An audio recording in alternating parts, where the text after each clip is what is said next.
buenas tardes y bienvenidos a una nueva sesión de Charlando en el Forestal. En esta oportunidad, desde el búnker acá en Merced 76, tenemos el placer de presentar la primera novela de Simón Soto, a quien ya habíamos traído por sus libros de cuentos maravillosos, que se los recomendamos también, por supuesto. Hoy vamos a hablar de Matadero Franklin, un lugar, una ciudad, un país, un momento y la vida de un personaje muy desconocido que hoy vamos a desentrañar un poco. Simón, bienvenido. Gracias por aceptar la invitación a este conversatorio. Gracias. Sabemos que no eres de muchas palabras, pero yo no voy a robar acá la información para presentarte. Dice que Simón Soto nació en Santiago en 1981, es narrador y guionista, publicó los libros de relatos Cielo Negro y La Pesadilla del Mundo y ha participado como guionista en teleseries y series de televisión. Matadero Franklin, como le dijimos, es su primera novela. ¿Cómo pasamos de esos exquisitos cuentos que todo el mundo alaba a la novela? Yo sentía que era un paso, o sea, si yo quería escribir seriamente, creo que era un paso natural y una necesidad como narrador, ¿no? La novela es como el género de la ficción por antonomasia, ¿no? Entonces, hace mucho tiempo que me rondaban varias ideas de novela. Y esta en particular es una historia que me acompaña hace mucho tiempo, como hace 10 o 12 años. Surgía a través de una noticia, bueno, el Cabro Carrera, la gente de mi generación no sonaba porque era un narcotraficante muy importante. Importante me refiero a que es poderoso, ¿no? Como claro. Y ¿cómo se llama? Y me acuerdo que apareció una noticia sobre el nieto del Cabro Carrera, y eso, y que está como muy viejo el nieto, tenía como 50 años, y era una noticia como muy decadente, muy grotesca. Un episodio en ese edificio Imago Mundi, Sí. que está en Colón. El Mario Chico lo apodaban, traficante también, pero de poca monta. Vivía ahí y había un episodio como de violencia con una pareja, que tiraron unas cuestiones por la ventana, muebles por la ventana, y él tuvo que llegar a la ambulancia porque estaba muy jalado y estaba a punto de morirse de un ataque al corazón.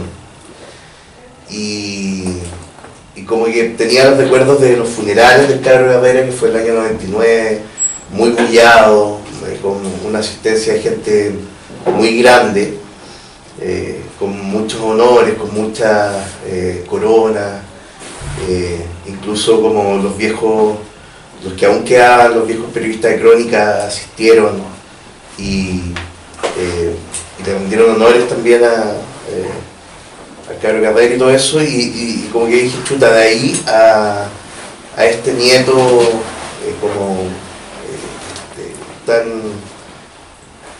tan decadente y tan terrible, ¿no? Y como que me surgió como el cuestionamiento de cómo se podía llegar, ¿no? De tanto poder, tanto dinero, a esto, que es casi arquetípico, ¿no? Como la caída de una familia, ¿no? Como el último eslabón, como de la más baja calaña, ¿no? Y empecé, y como que sentía que podía haber como una historia ahí, y empecé a investigar lentamente. Empecé a levantar como información sobre el Cabro Carrera, encontré una biografía, una de las pocas biografías que hay del Cabro Carrera, que la escribió un viejo periodista que aún está vivo, que se llama Ignacio González Camus. Claro, como era de vieja escuela, ¿no? Y él creó una biografía no como más como anecdótica, no más que de largo aliento como la de Víctor Herrero, por ejemplo, de Edwards y de Violeta Parra, como no tiene esa vocación de gran... Entonces había mucha información, pero poca,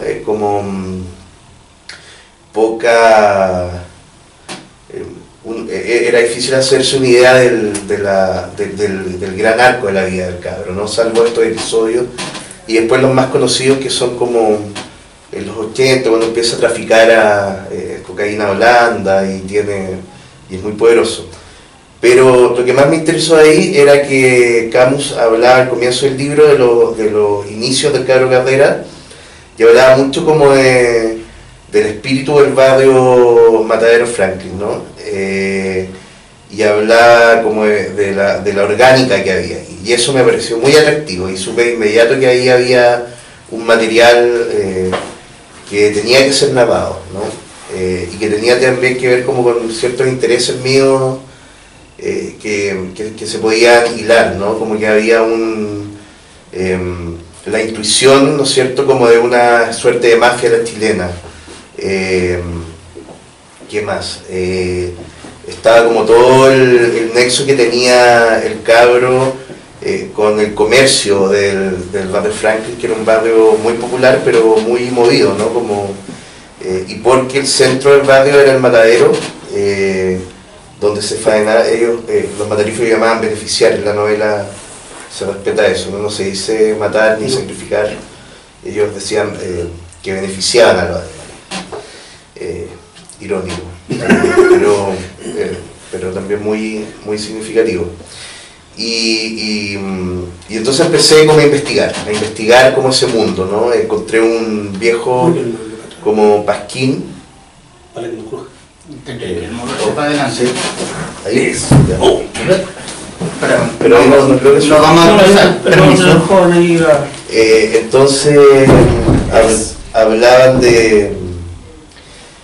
como que empecé a investigar y descubrí como un pasquín que había en el barrio, que tuvo como periodos como en los años 20, en los años 30 y también salió como a mediados de los 40, que era un pasquín que se llamaba El Matadero, que era como sobre el barrio, ¿no? Y la gente que tenía negocios publicitaba y se hablaba mucho del espíritu del barrio, ¿no? Y sobre todo en el barrio había una fuerte identidad que era la de los matarifes, que eran como hombres muy fuertes, ¿no es cierto?, de fortaleza física me refiero, ganaban mucho dinero porque en ese tiempo no había refrigeración industrial, entonces la única manera de consumir carne fresca era como consiguiendo, o sea, faenando la noche previa, entonces el trabajo de los matarifes era nocturno, ¿no? Las jornadas partían como a las 1, a las 2 de la mañana y se extendían como hasta las 10, entonces era un trabajo nocturno muy pesado, se comían cuatro colaciones bien contundentes para resistir, trabajaban a pie pelado, ¿no? Porque todo se reutilizaba, ¿no? La sangre, los interiores, etcétera, incluso ¿cómo se llama? La piel de los animales, que era que se trabajaba en las curtiembres que hoy son el persa Víctor Manuel. Eso antes era una curtiembra donde se procesaban las pieles. Entonces era un barrio como muy comercial, muy popular, era el límite de Santiago, ¿no? Y estaban estos matarifes que eran hombres fuertes, con dinero, muy populares y muy mujeriegos, mucho trago, mucha comida, mucha juerga. Y claro, y en esa investigación aparece también el mundo como de la cueca, ¿no? Cuecas secas, digamos, como la cueca que hoy se conoce como urbana o grava, etc. Y eso me apasionó mucho, la empecé a investigar.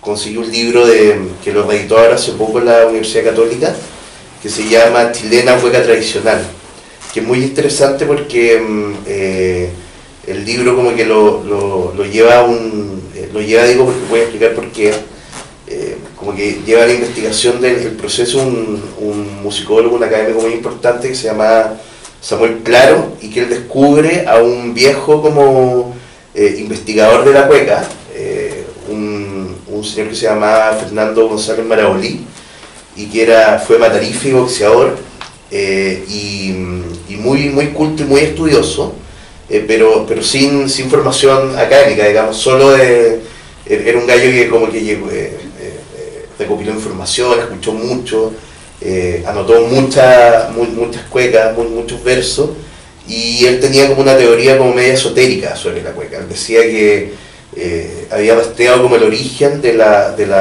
cueca más popular santiaguina en la música arábigo-andaluza, ¿no? Que llega al puerto de Valparaíso a través de los marinos, y si uno escucha como las cuecas más viejas tienen un son muy parecido como a la música flamenca, ¿no?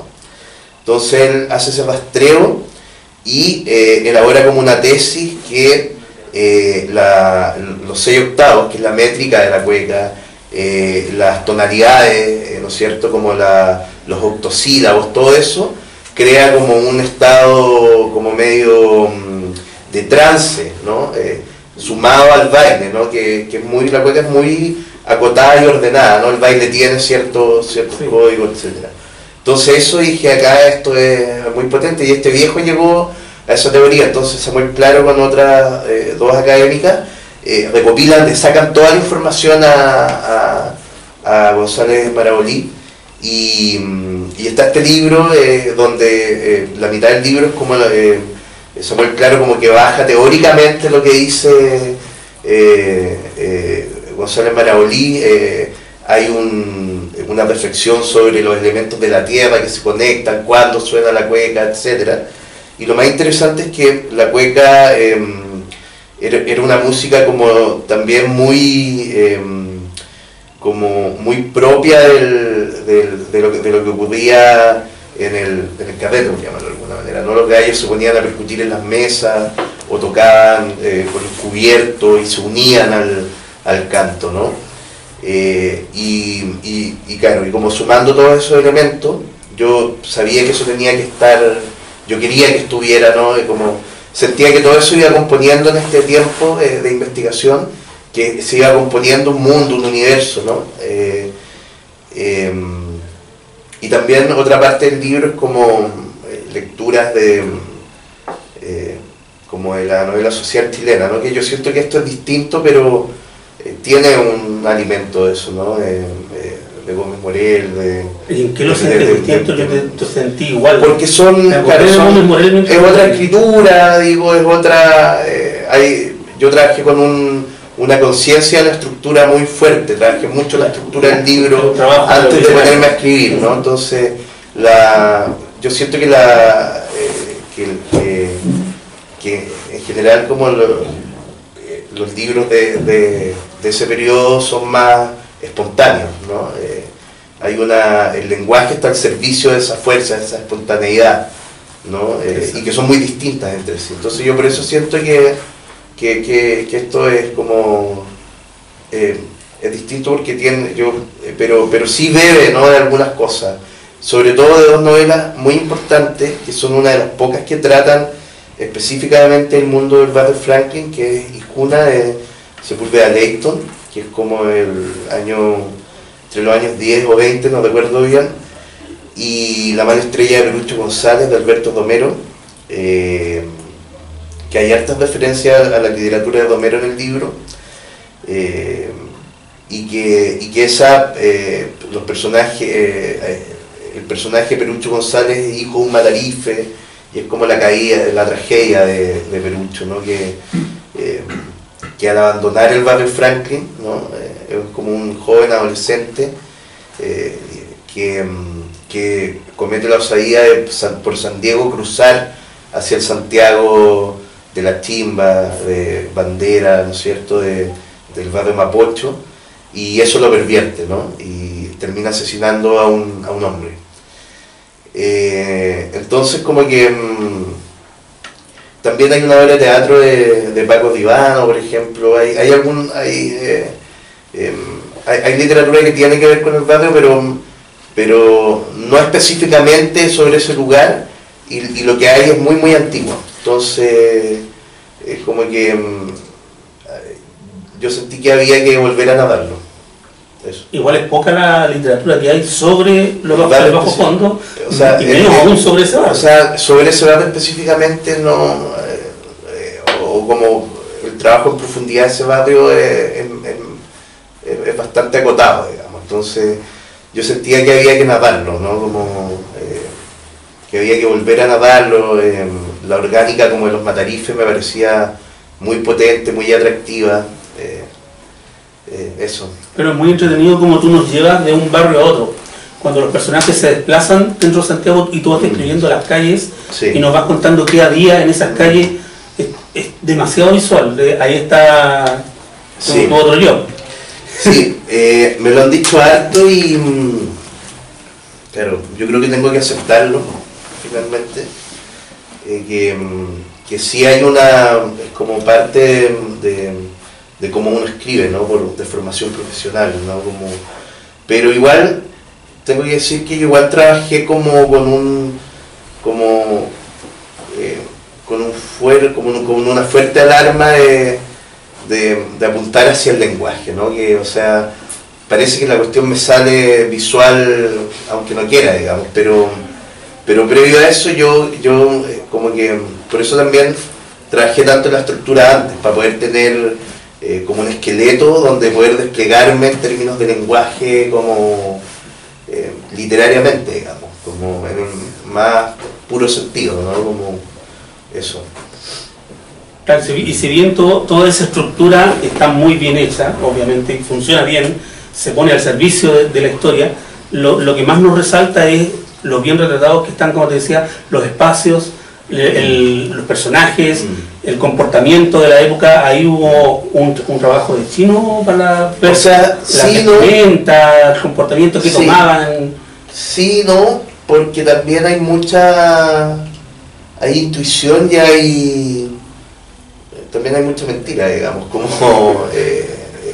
por eso que novela. Claro, me di cuenta que en algún momento iba a ser, o sea, yo quería escribir esto y era imposible, o sea, porque uno puede investigar toda la vida, digamos, y sobre todo los materiales son tan ricos que dan ganas de quedarse para siempre en eso, pero si quería escribir tenía que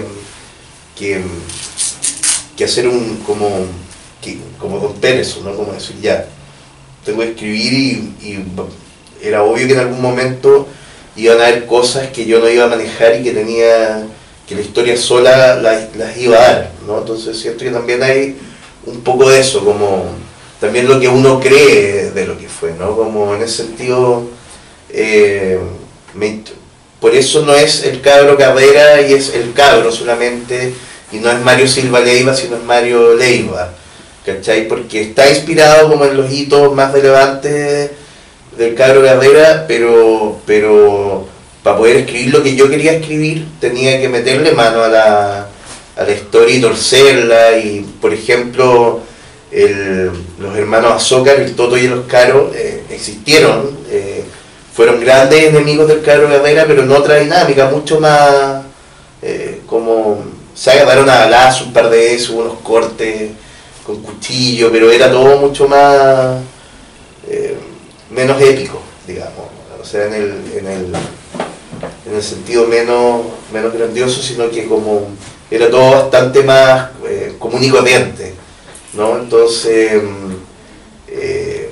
como que la historia sola me dio para que esos personajes tomaran esa parte de la historia, ¿no? Que es como el nexo con el tráfico de cocaína. Entonces está muy torcida como los materiales como de la inspiración, digamos, ¿no? Como la inspiración real está torcida mucho.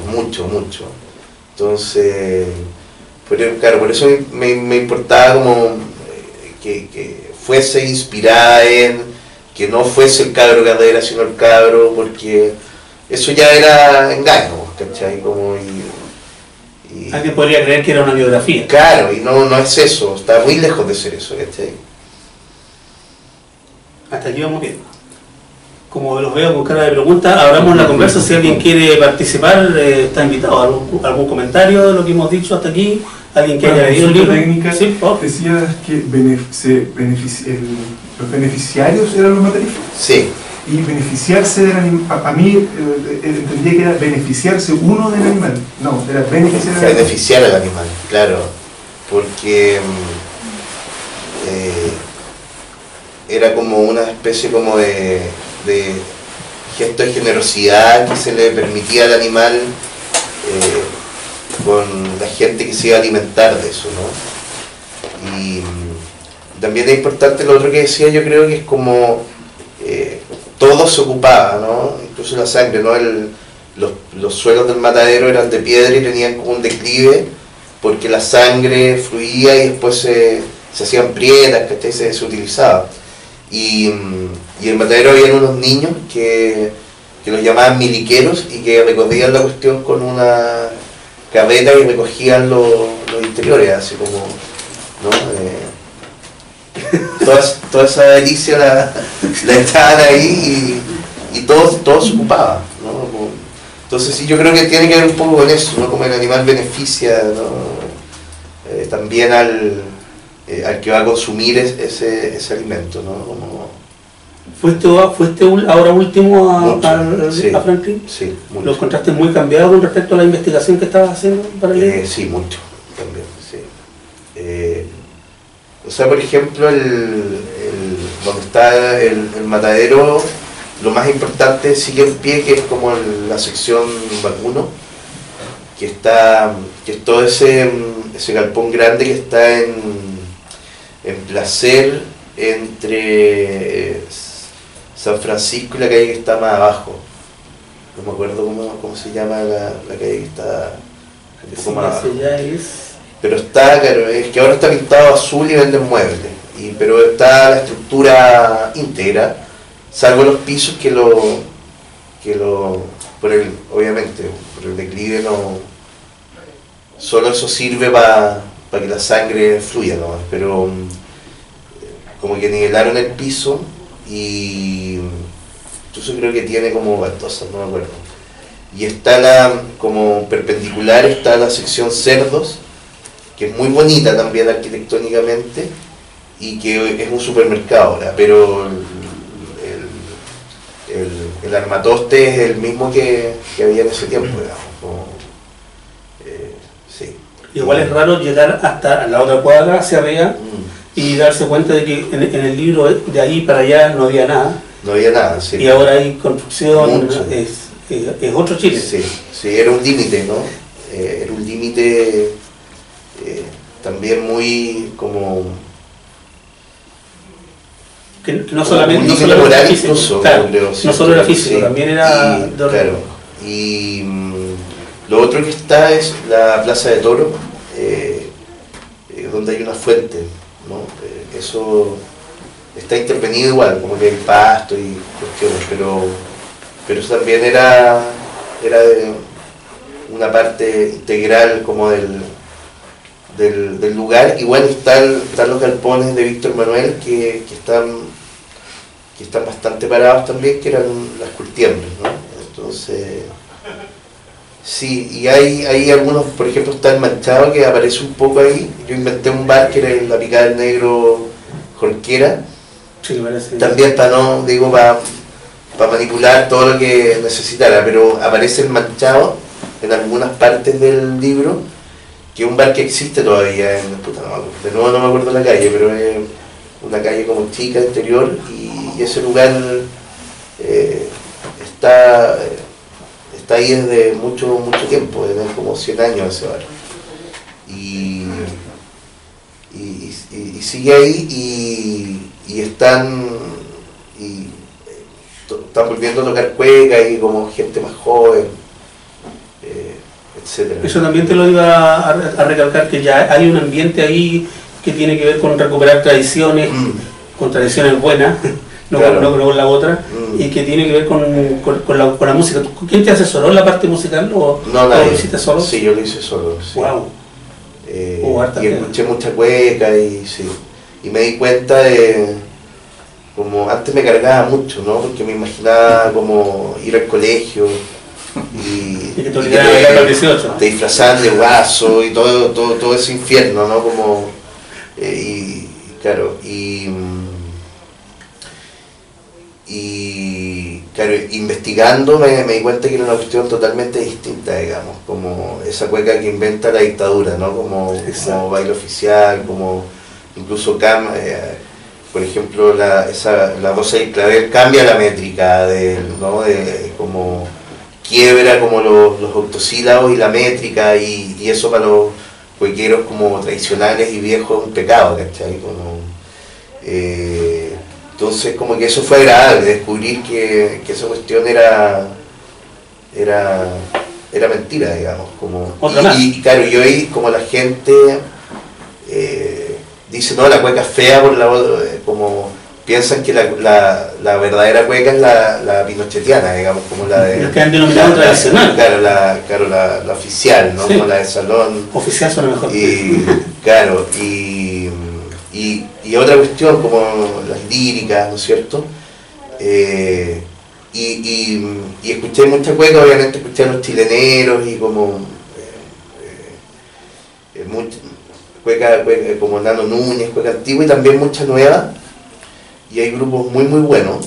Y sí, la editorial hizo un book trailer y como que gestioné que apareciera una canción de un grupo que se llama Los del Mapocho, que son unos cabros jóvenes que ahora acaban de sacar su segundo disco.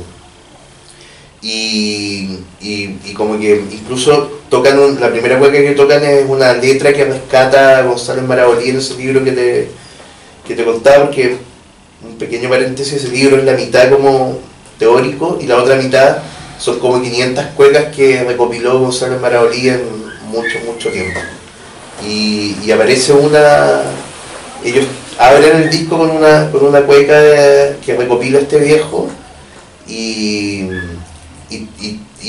como que tiene muchas canciones como con un son muy arábico, ¿no? Y es muy interesante como han entrado en diálogo con ese pasado. Y también tomé clases de cueca y aprendí a bailar y fue muy importante. Bailo muy mal, pero me habría gustado bailar bien. Bailo muy mal, pero entendí muchas cosas como aprendiendo a bailar cueca. Y entendí porque, claro, como leerlo es distinto, como en todo, ¿no? Entonces, como que, claro, está esa teoría de que es un baile de profunda seducción. Pero en verdad, cuando lo bailáis, ocurre como se siente, ¿no? Como el despliegue físico, ¿no? Las miradas, la relevancia, ¿no es cierto? Como el pañuelo como objeto de seducción con el otro, ¿cachai? Entonces aprender a bailar me ayudó también para ciertas cosas, y hay una parte que es muy importante en el libro que como que se detona por una pareja que baila, digamos, alguien lo observa, alguien que sabe mucho, o sea, Torcuato lo observa bailar a una pareja en el libro y él descubre todo, ¿no? También como descubrí que podía funcionar como un subtexto, ¿no? Como un correlato de algo, ¿cachai? Entonces, y eso lo aprendí bailando, ¿no?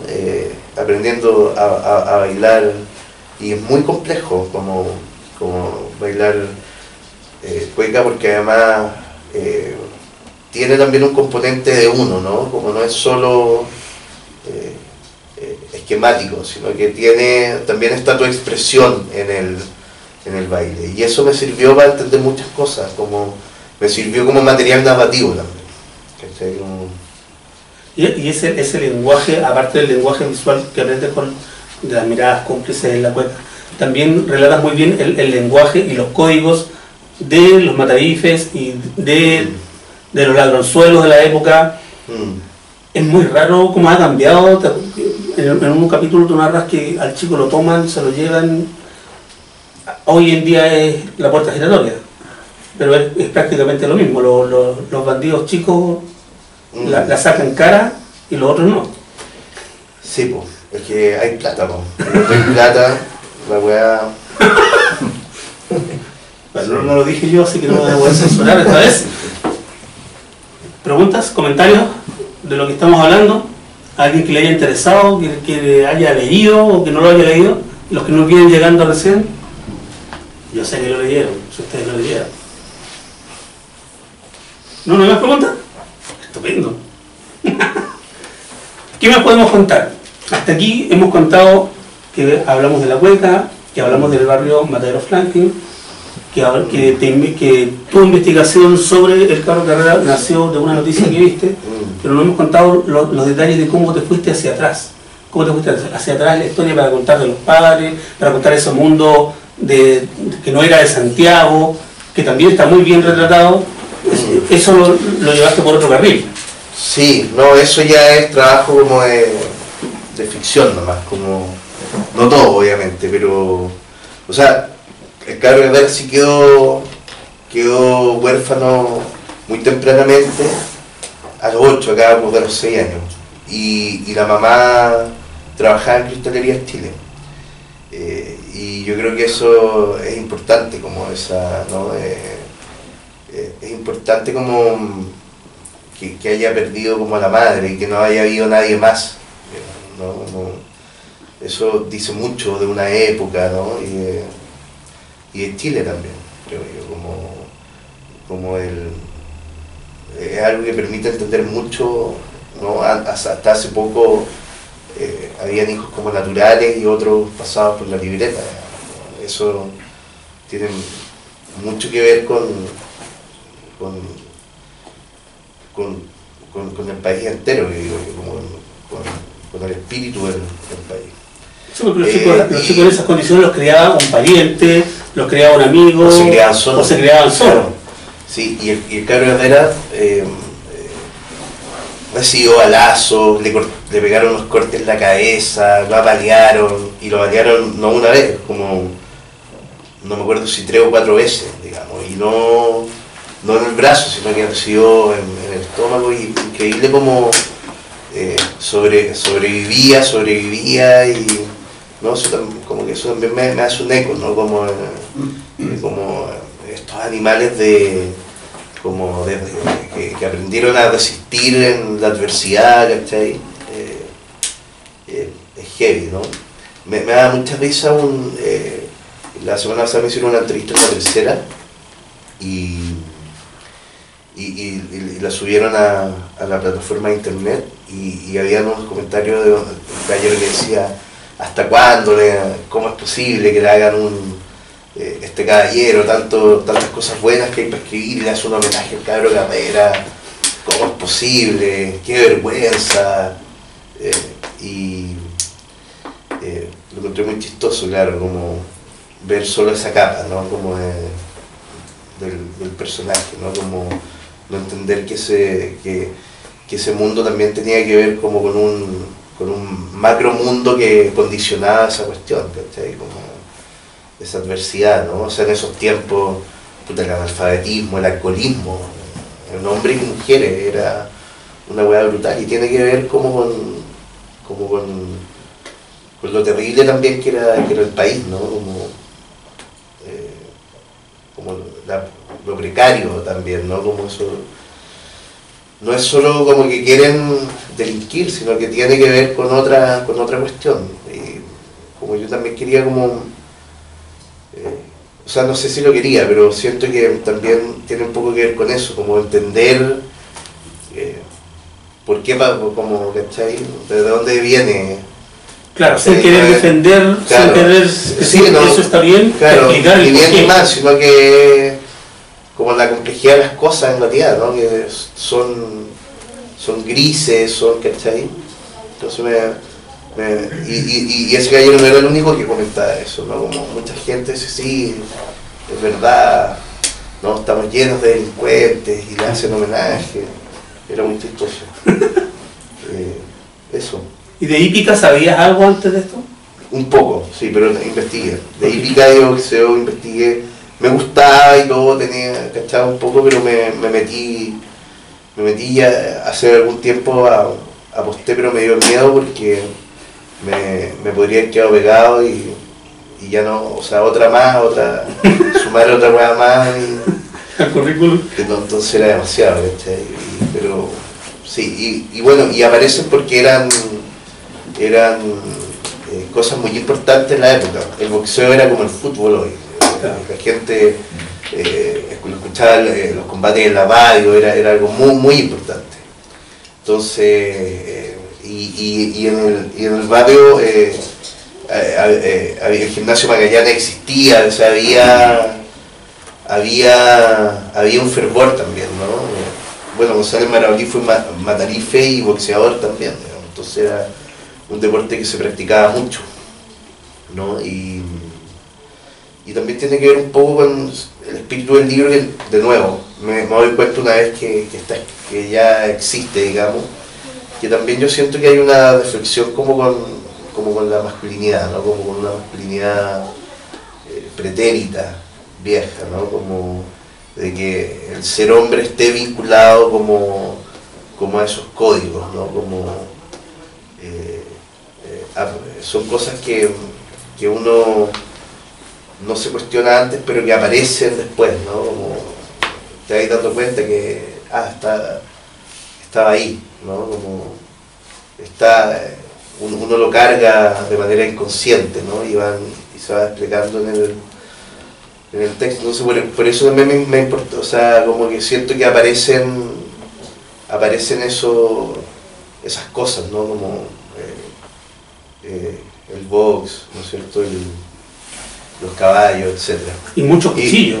Muchos cuchillos, sí, pero eso sí que era parte, o sea, todos los matarifes después de la jornada de la faena pasaban a comprarse ropa, ¿no es cierto?, nueva, impecable. En lugares donde compraban la ropa se podían asear y conservaban el cuchillo, lo seguían llevando al cinto, y ese cuchillo se ocupaba muchas veces cuando se curaban y había algún problema, el cuchillo aparecía, digamos, y se utilizaba. Entonces, sí, también eso era importante contarlo, no se podría haber contado esa historia sin ese elemento, yo creo. Una parte primordial, por eso Sí. el dibujo que también hizo Sí. Gonzalo Martínez, Sí. me parece... El lobo Mardones con ese cuchillo, sí. Es un personaje el lobo Mardones. Sí. Un personaje que está todo el libro omnipresente. Sí. Sí, como que me interesaba, o sea, como se suponía que los matarifes también eran muy carreteros, muy mujeriegos, como que a mí me importaba como tratar de quebrar un poco eso, ¿no? Entonces por eso este personaje siento yo que es una suerte como de faro moral también dentro de la historia, ¿no?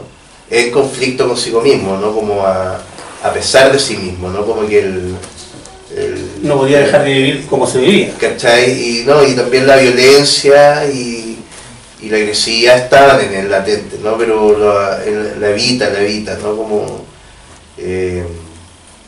Y sí, me interesaba como marcarlo ¿no? Como que cargara como esa vieja chilenidad, ¿no? Como de clan, ¿no es cierto? De cuidar, ¿no? La familia. Sí, la familia, ¿no? Los que están cerca, ¿no? Los que están contigo, ¿no? Claro, la familia no. Entonces, por eso cuando regresa a Torcuato, que fueron muy amigos, como que el lobo Mardones sabe que eso no es bueno, ¿no? Que va a terminar, por eso él le presta plata para que se vaya y no quiere, ¿cachai? Sabe lo que representa, ¿no? Y también yo siento que lo quiere mucho también, ¿no? Fueron amigos, ¿no? Y lo que ocurrió en el pasado tiene que ver con una amistad muy profunda, ¿no? Entonces sí, era un personaje importante. Al principio como que pensé como en las primeras ideas del libro, como cargar como el mundo como criminal también en los Mardones, pero después me di cuenta que era demasiado obvio, como que quería distanciarlas, como narrarlas como con más especificidad y más riqueza a cada una de las aristas del mundo que representaba cada uno. Entonces por eso me interesó sacar del mundo del crimen al lobo Mardones, ¿no? Y representara como una suerte de chilenidad como vieja y bondadosa en algún sentido, pero siempre en conflicto, ¿no? Me acordaba mucho como de mi abuelo materno, que que era un hombre que era analfabeto, falleció de hecho analfabeto, muy trabajador, muy machista, y como muy cuidadoso con los espacios familiares, ¿no? Con las comidas los domingos, pero muy poco cariñoso, ¿no? Yo nunca me acuerdo de un gesto de cariño de mi abuelo, ¿no? De abrazar, nada de eso, ¿no? Y claro, yo sentía que, claro, como que también quería como que este viejo también tuviera como eso, ¿no? Como gente como correcta, pero también como muy limitada emocionalmente, ¿no? Como esa gente que no puede abrazar, ¿no? Esos hombres que no podían demostrar ningún gesto de cariño, ni aunque fuesen con sus nietos, ¿no? Y claro, y siento que eso como que, no sé, ya no lo veo. Por ejemplo, a mi papá y a mi suegro, mi hija de 2 años, son muy cariñosos y físicos con ella, la toman en brazos, ¿cachai? Y esa cuestión yo no la vi con mis abuelos, ¿no? En particular con mi abuelo Pepe, con el papá de mi mamá, ¿no? Entonces también yo dije, ahí hay algo que ya no es así y probablemente no va a ser así. O sea, deben haber viejos que sí, viejos mañosos que todavía deben ser así, digamos, pero en general, ¿no? Como yo creo que tú ibas a casa y en general el abuelo era un viejo más distante, más frío, ¿cachai? Más... y yo siento que felizmente esa cuestión, como esa torpeza emocional ya no va a ir muriendo, ¿no? Si no ya, ¿cachai? Entonces se confundía como que el respeto con el miedo. Y uno en lugar de tenerle supuesto, respeto, le tenía miedo. Sí. Porque era un tipo hosco. Claro, ¿cachai? Y tú sabías que era una buena persona, como ¿cachai? Pero efectivamente da miedo acercarse, ¿no? A ese abuelo, a ese patriarca, ¿no? Como esa idea también del viejo patriarca que ya es imposible, ¿no? Como felizmente ya no, ¿cachai? O sea, está en extinción. O sea, los viejos salían a chupar y no nadie podía decir nada, digamos, como era se perdían unos días. Sí, y... No solo a chupar. Claro. Y ahí se puede comprar cigarros. Claro, ¿no? Y los viejos, y nadie le podía decir nada. Y, o sea, por ejemplo, ahora que, claro, que yo tengo una hija y toda la cuestión, y trato de ayudar mucho a mi mujer, porque también me gusta como experimentar esa cuestión. Yo digo, esas mujeres, bueno, ¿cómo chucha lo hacían? No, en verdad, digo, o sea, qué hueá más terrible, digo, como, o sea, cuidar una guagua, ¿cachai? Y sostener una casa, digamos, es una hueá físicamente imposible, ¿cachai? Es físicamente imposible hacer toda esa hueá, y las mujeres lo hacían y tenían más de un hijo, ¿cachai? O sea, ¿cachai? Y claro, y aquí te lo cuentan y sí, como que, pero experimentarlo, ¿no? Como bañar a toda esa weá, que desde cambiar los pañales, a vestirla, puta, todo es físicamente una tarea muy ardua y los viejos les da lo mismo. Salían chupar, eran otros códigos y yo creo que eran muy terribles. De género también. Claro, sí. Entonces a mí no queda muy bien representado, pero ¿viste ya? Esa escena del tipo que le pega a la mujer, eso afortunadamente ahora es noticia. Claro. Porque están aislados que ahora es noticia. Claro, y era súper normal. Entonces el viejo decía que se callara y se acababa, ¿cachai? Y salía y pescaba sus cuestiones y salía a chupar ¿cachai? Y lo otro se daba por hecho, digamos. Entonces, como que, o sea, había que aprender, yo creo que había que nadar eso así. O sea, hablar de ese periodo, de esa sociedad, era imbécil nadarlo como con lo que te estoy diciendo yo y ¿cachai? Como hacernos los tontos, obviar eso para maquillarlo un poco, no tenía sentido. ¿Cachai? No tiene ningún sentido, digamos. Te quería hacer una pregunta. Yo leer el libro para mí es una novela, no lo he tomado así como una biografía del cabrón Carrera. Claro. Yo soy reportero gráfico, entonces una de las primeras veces que fui a la hípica, cuando los carreras ganaban sus caballos, no los autorizaban a subir a recibir el premio al cuarto piso, porque arriba estaba Alcurnia. Entonces, como ellos eran mafiosos, y los hijos siempre peleaban abajo porque no lo dejaban pasar. O sea, el premio se entregaba ahí donde estaba el primer piso del ascensor. Y lo otro que me llamó la atención de ella y del cabrón Carrera era que tan simplones para vestirse. No era el típico padrino, por decir entre comillas, elegante, con el traje italiano, así como el padrino Aravena.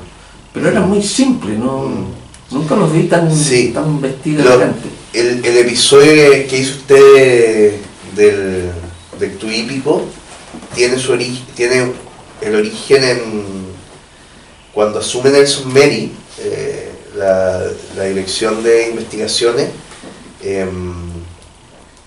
Lo invita, claro, a ver, ¿cómo era la cuestión? Había un premio que tenía que ver como con la institución, con la PDI, ¿no? Entonces lo entregaba a Nelson Meri, ese premio.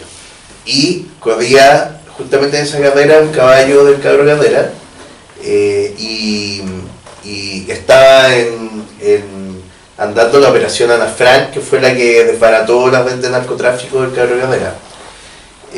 Pero no sabían, como no había registro como fotográfico, entonces no sabían quién era. Y gana el caballo del cabro Carrera e invitan al dueño, y Nelson Meri le entrega el premio, se sacan fotos, y al otro día salen claro, y ahí ocurre eso que dicen, este weón no puede entrar, o sea, imagínate, el weón asumiendo y le entrega un premio al weón que estaba persiguiendo así, pero al hombre más buscado. Sí. Claro, ahora yo creo que en la época como más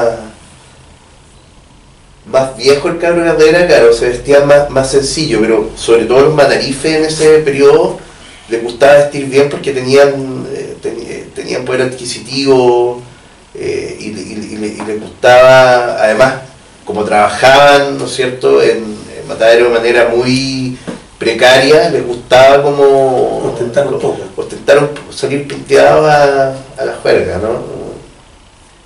Yo me acuerdo, vivo por ahí, sí, me acuerdo. Por favor, ¿alguien más? O en honor a lo mal que se siente según lo que tiene mal traer el resfriado. Lo dejamos hasta acá entonces. Vamos a cerrar, por supuesto, como siempre, recomendándole a los que nos están viendo Matadero Franklin, un libro que ya lo dejamos claro, no es una biografía, no pretende serlo, es un retrato de época muy bien construido, y nada, léanlo, lo van a pasar bien y van a ver que estamos a años luz de algo que no pasó hace tanto. Hemos avanzado, a pesar de la gente que cree que no estamos avanzando, culturalmente sí hay cambios. Por favor, de Simón Soto, Matadero Franklin, de Planeta, lean. Gracias, Gracias. Un aplauso.